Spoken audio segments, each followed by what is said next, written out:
Welcome back, ladies and gentlemen. Today I'm going to be doing a MacLeod guide and a playthrough of the Orion IIC. And the impetus for this is a couple of weeks ago I stopped by the forums and somebody had made a thread about how the Orion IIC was not good. They couldn't get it to work. They couldn't find a build that worked. It was underperforming. It was a dog. And I was like, whoa, hold on. This mech has a lot going for it. You just gotta play it the way it wants to be played. You can't play it like a meta Timberwolf or a meta Stormcrow. It plays different than those kind of mechs, but it's still very, very effective. So let's hop into the Mech Lab and take a look at how my Orion IICB variant plays, or is built rather, and we'll take a look at how it plays later on. So the first thing I want to talk about is the LRM5. When I first started playing the Orion IICB when the Origins pack came out, I think I had an LRM10 and an LRM15 here, and I was running a 300 XL or a 325 XL. This thing had a lot of missiles on it at that point. And as the Origins competition was going on, and I was fighting on my way to number 2 on the Orion leaderboard, it became evident that LRMs are not where they need to be still. I mean, I've tweeted Russ a lot. I wrote in PTS 1 through 4 how we can balance LRMs and make them effective again without making them overpowered, but none of that's come to fruition. So as a consequence, the mech evolved during the competition. Obviously, you need a lot of damage to get high up on the leaderboard, and the LRMs were really holding me back. They were just killing way too much in terms of tonnage without giving me a whole lot in return. So what ended up happening is I kept pruning the LRM system further back and back and back until at the end of the competition I was running 2 LRM5s.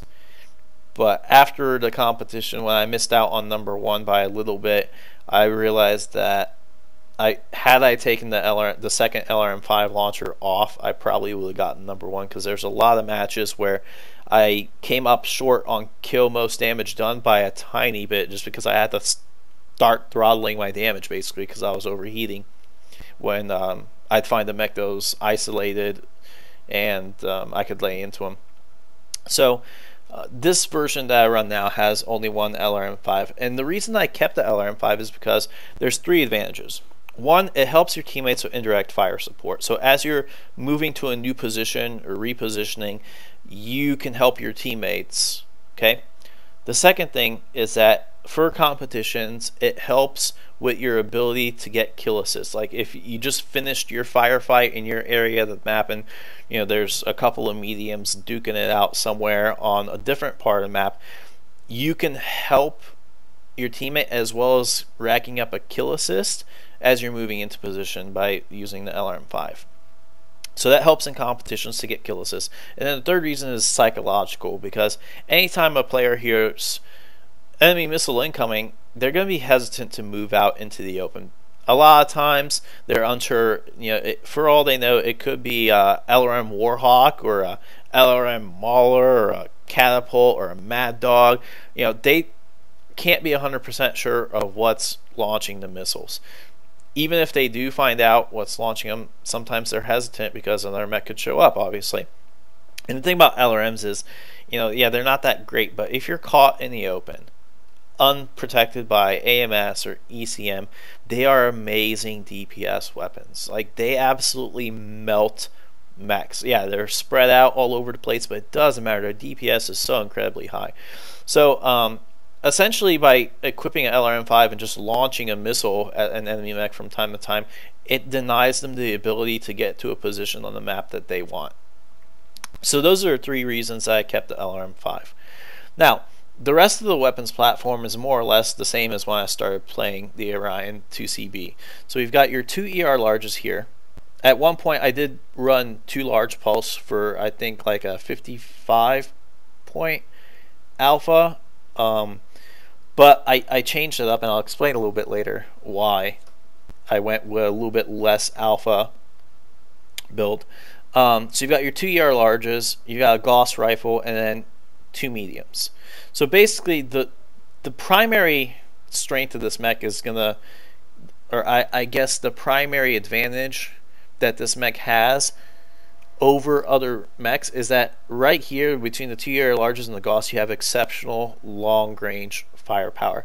Okay, this allows you to completely outtrade people and get free damage and soften them up at the start of a match. And then you've got your two mediums here that when you pair with the long range weapons, you get a 51 point alpha. So between the range and the mediums, you've got really good spread of versatility. And the next thing that I want to talk about couples with what I was talking about, the large pulse. I did run 2 large pulse at one point on this mech. There's actually a video of me putting up like a 1100 damage or something and carrying SJR in a match one time with that build. But what I found was that the large pulse took up 4 additional tons that frankly are much better used for 4 additional double heat sinks. And not just the heat sinks, but also a bigger engine, because I think I ran a 325 XL at that point with the large pulse build. Now, I'm going to explain a little bit why I love stacking so many heat sinks on this mech. One, it keeps you heat neutral. When you're using your 2ER large and Gauss, it absolutely keeps you heat neutral. So unlike a lot of other long-range mechs like a quad ER PPC Warhawk, just because an enemy light sees you trading from a position for a long period does not mean that they can sneak up on you and you're at 90% heat. This mech is, like I said, heat neutral at long range. So they may try to sneak up on you and get the jump on you, but you're at 0 heat. So when they come in and engage you, you're going to absolutely destroy them. You know, there's just no... They may get a hit and run. If they're smart, they're going to do a hit and run and leave. If they're stupid, they're going to stay engaged, overheat, and get killed. And that's what it comes down to. So I love the additional heat sinks for that. And then also, if this mech gets into a really good trading position, if you find that one spot on the map where you can pour damage downrange but not take any damage in return, your ability to DPS is incredible. And like I said, you've got the range to back it up. So it's not like, oh, I have great DPS, but you know my effective range is 200 meters. Like, this thing reaches out and touches people, right? So I love carrying all these heat sinks for that reason. And then the last thing I want to talk about is the 350 XL and how it couples with the agility of the mech. I was running a 325 XL, but I found frankly that it was just under-engined at that point. Yeah, sure, it hit hard, but it was right on the verge of that threshold where you started to fall behind the group. Like if your group was repositioning, it was hard to stay with the group. You almost had to play like an assault mech where you planned your moves 5 steps ahead and you positioned 5 steps ahead because you knew you were in danger of being swarmed if you didn't. And frankly, that coupled with the fact that your ability to roll damage was really not that great with a 325 XL made me think that dropping the large pulse for regular ER larges was a really good move. Like I said, you picked up additional range. Yeah, you lost 4 points of damage off of your alpha, but you picked up a lot more range, a lot more heat efficiency, and a lot more agility. I think that's really a good trade-off. Nonetheless, a 350 XL is not a 375 like you would have on a Timberwolf, so it's not going to play the same as a meta like 2 large pulse, 4 mediums Timberwolf. You have to play it differently. You can't.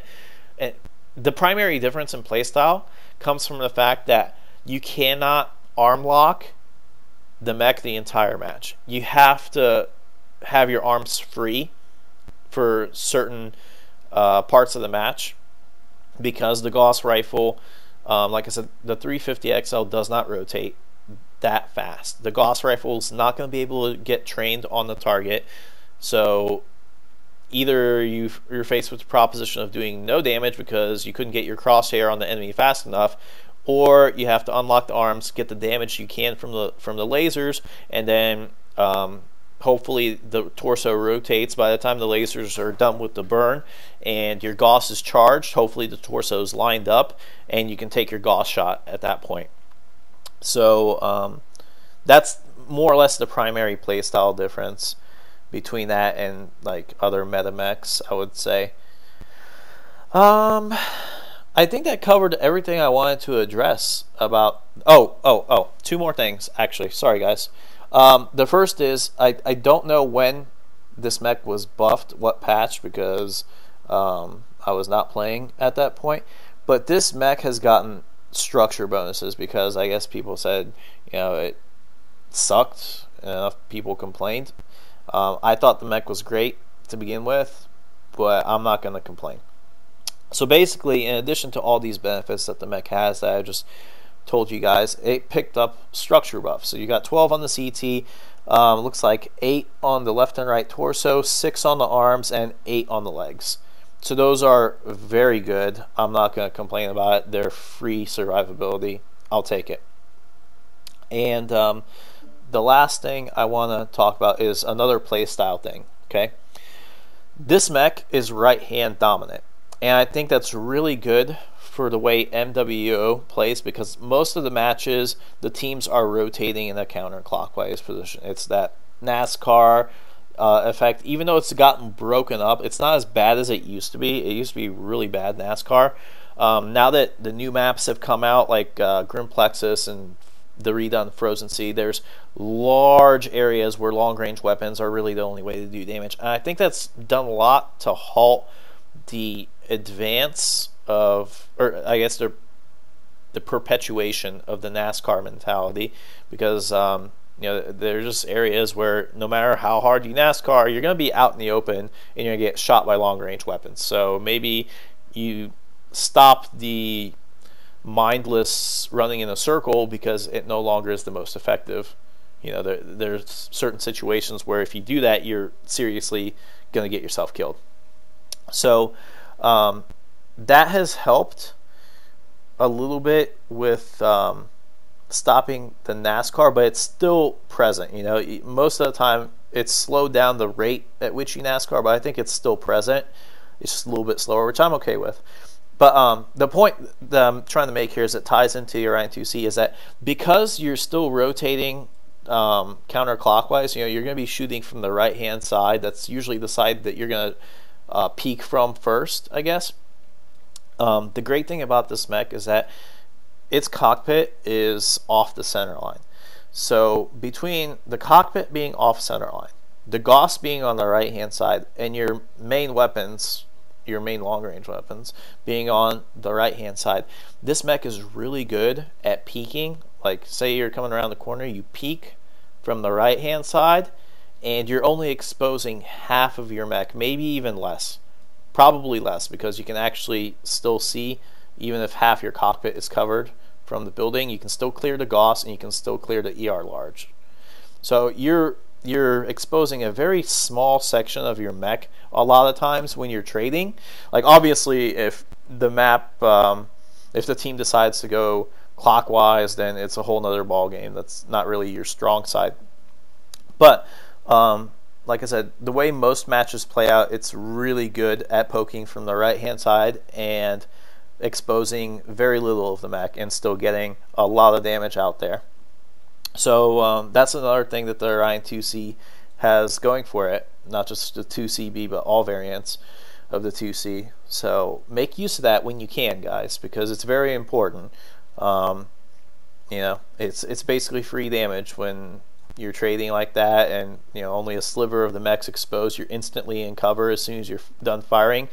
It allows you to just rack up free damage without taking any in return. So that's very good. Make use of that when you can. Okay, I feel like I'm starting to repeat myself at this point. So I think I'm going to end it. You guys can take a screenshot or just pause the video and see exactly how it's built. I did shave some armor off the legs.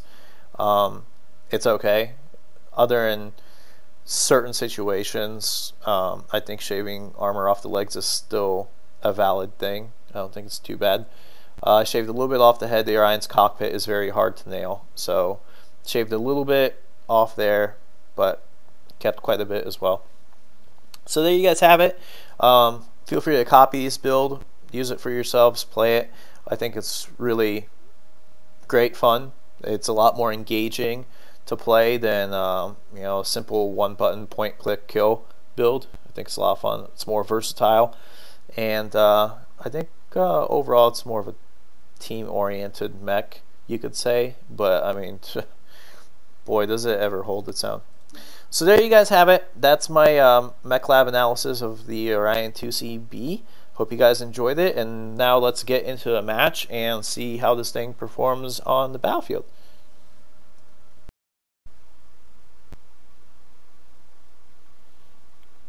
Alright guys, so here we are. I'm going to be dropping on the Orion IIC in Tourmaline Desert. Unfortunately, one of my teammates is disconnected as soon as the game started to launch, so that's a little bit unfortunate to be down the player. But anyway, looks like we got put on Conquest.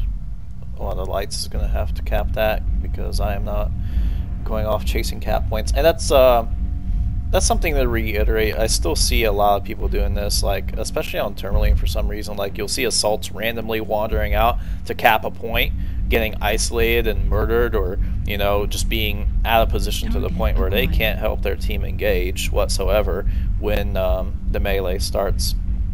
So just something to reiterate for the player base, that you should not be capping, especially as an assault or a heavy.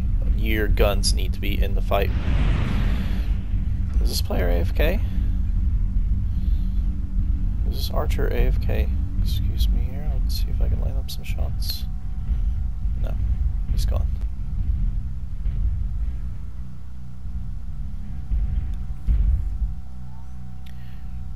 Taking a look at the map, and my team's all spread out.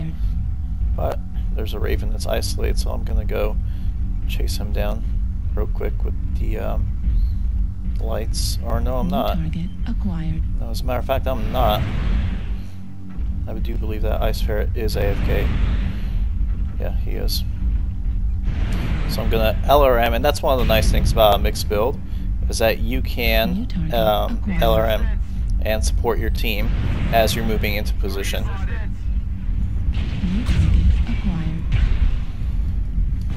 We're gonna lock the arms on the Orion right now. Fighting 2-on-1, but that's okay because I have good heat efficiency. We're going to unlock the arms as this ferret dips below our center line where we can't train the Gauss on him anymore. And then we're going to relock the arms. It's one of the things about playing the Orion IIC. You have to always be aware of when you need to arm lock and when you need to release arm lock. New target acquired.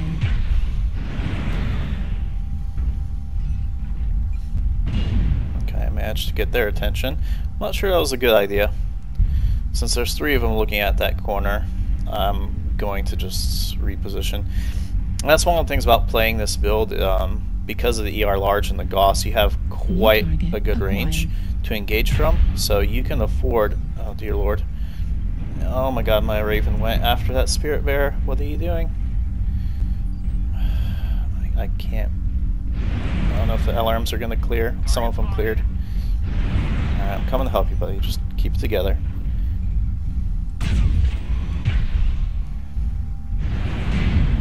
That is mostly short range Spirit Bear. I can afford to go after him.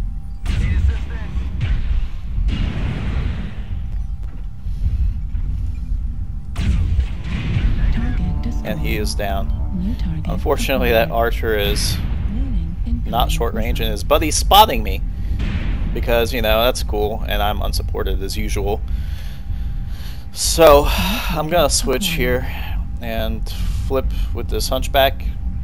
That way we can at least cover each other if that archer decides to come around the corner. He's at 68%. He's beat up. I need him for damage. I'll take the front here, and he can just DPS while I take the damage.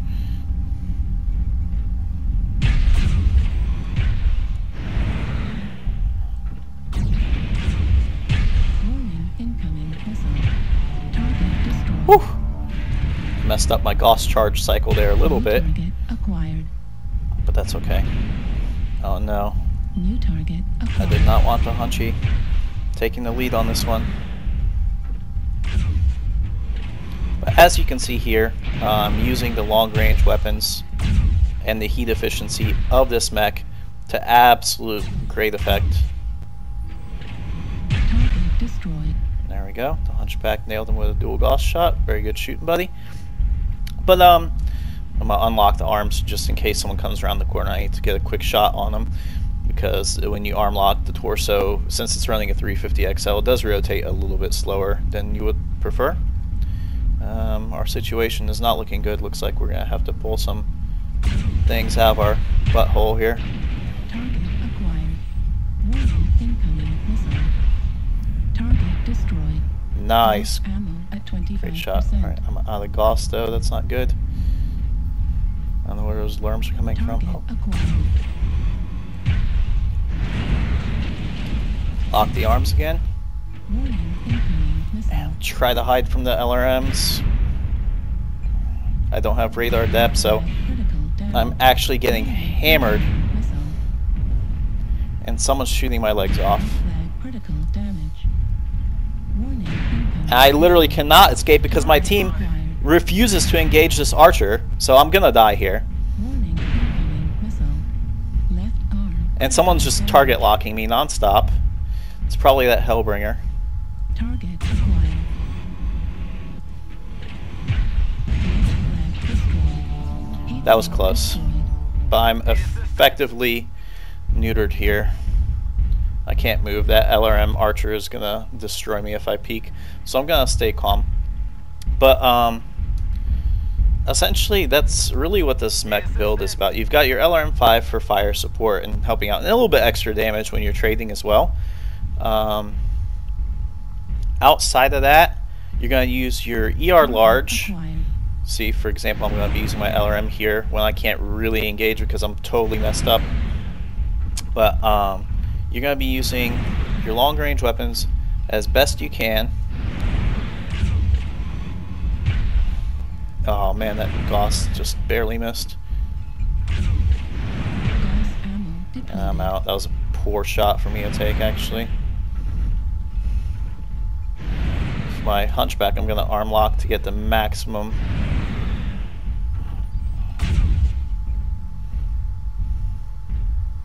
Warning, incoming missile. Target destroyed. Woo! Whoa, talk about a close one. But anyway, like I was saying, you're going to use the LRM for fire support and helping your teammate when you can't directly engage when you're transitioning to new positions. You're going to use the ER large and the Gauss primarily as your mainstay weapons, because with that combination you have a really good heat neutral long range layout, and that pretty much allows you to dictate the terms of the battle. You can force people to move to certain locations, you can corral the enemy team, you can herd them, because a lot of players still have not started to bring long range weapons to the game, even though a lot of the newer maps like Frozen City, as far as I can tell, I haven't had too many drops on it, but as far as I can tell, the newer maps are opening up more so you can bring more long range weapons. So some players still haven't gotten with it, and they're easy pickings. Like I said, use that long range to establish superiority at the start of the match and dictate the terms of the bout. And then obviously when they move in closer, you engage your mediums with the 2ER large and the Gauss. You've got a 50-point alpha. It's not as fast burning as some other builds, so yeah, it splashes damage a little bit more than you would like, but obviously the trade-off is you have more range from the ER large.